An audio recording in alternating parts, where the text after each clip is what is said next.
Hey, what's going on guys? It's me, Aiden, from Cartoon Apocalypse, and today I'm making a video talking about why Starco is the best ship and why you should learn to accept it because it's not going away. Now, about a month ago, I released a video saying why Tom should break up with Star, and this is directly related to it because it's literally an exact parallel. So, for those of you who did not ship Starco, I'm here to tell you why you should, and just learn to accept it. Now, the number one reason on why Starco is the best ship is because Star and Marco are meant for each other. Their personalities just work really well together. Marco gives Star everything she wants, and Star gives Marco everything he wants. It's just a perfect fit.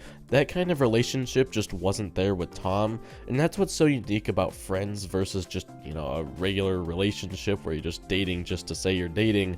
Two really good friends will just do anything for each other. They'll stand by each other's sides. And that's exactly what Star and Marco have, and that's not something that Star and Tom had. Again, if you want more details on this, you should go check out my why Tom should break up with Star, and that was mostly on Star's fault. Star was being a bad girlfriend to Tom, and Tom was trying to make it work, but since they just don't have that chemistry that Star and Marco have, it just doesn't work. And part of the problem was that Star has always liked Marco. She's never been over Marco. If you remember back in season 3, she left Earth, and she just thought, okay, it's time to move on. So, to get her mind off of Marco, she decided to date Tom. Now, she was just avoiding the problem like we know Star does, so she just kind of tucked her feelings back away in her closet and just decided, hey, you know what, I'm gonna force myself to like someone else and move on. But obviously, that was the wrong move.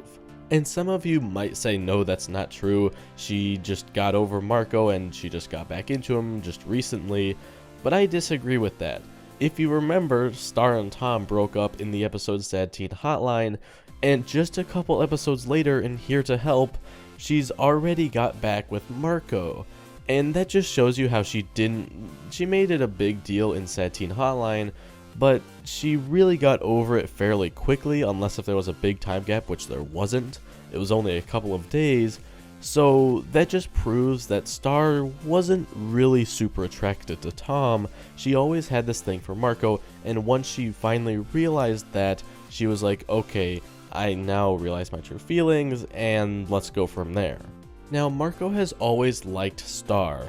After he got over that crush phase with Jackie, he soon realized that Star was the one for him, and this has remained true throughout the entirety of the show after he broke up with Jackie. Marco claims that he did miss Jackie and he was devastated about it, but everybody around him knew that that wasn't exactly true. That's just something he told himself to make him not feel like such a bad person.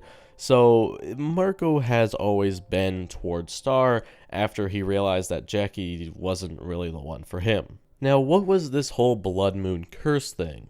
Star and Marco were soul bonded, sure, but that did not control their emotions. That just forced them to be together. It was trying to bring them together forcefully when they were really in control of their own actions. Star was still dating Tom at the time, and the blood moon couldn't control that. It was just that overlooming fact that, hey, there's this blood moon that's going to pressure us into getting together. And when they got rid of that pressure, they were finally free. Oh, I get to make my own decisions now. In actuality, there was nothing controlling their emotions. It was just who they were physically with. The blood moon was only trying to bring Star and Marco together because it was a curse. Now, it did choose them out of everyone there, so it probably has some sense of who's meant for each other, so it was really just trying to do them a favor, but in the end, they still liked each other, and it had nothing to do with the blood moon. They liked each other because they just simply liked each other. They were meant to be together, and they just both had mutual feelings. Now, obviously, Star thought that she still liked Tom, or she was convincing herself that she still liked Tom when they broke the blood moon curse. But at the end of that whole ritual thing to get rid of the blood moon curse, Star says, what if it was never the blood moon? Which goes back to this thing of saying, hey, the blood moon really never was controlling their emotions, just kind of physically almost forcing them to get together, even though it wasn't anything too serious. It was just like, hey, the blood balloon's here, you better do what it says or else, ooh, spooky stuff. So that's where the blood moon ties into this. The blood moon had nothing to do with Starco happening. Now, I wanted to reiterate another time that Star and Marco are meant for each other. Even if you are still supporting Tom Star and you're never gonna get over it, just think that Tom can be so much happier if he's with someone else. I typically find that the Tom Star shippers like Tom over Marco as a character, so they choose to put him with the main character, which is Star. And if you really do like Tom as a character and you still want Star Tom to happen, just know that Tom is going to be way happier if he finds someone else that he can be best friends with, like he says in Sad Teen Hotline, than he would be with Star. So just think it's really better off for Tom if he finds someone else that he's really compatible with, just like how it's better off with Star and Marco for them being together, because they're both extremely compatible. They both have a lot of chemistry, and they're really just both meant to be.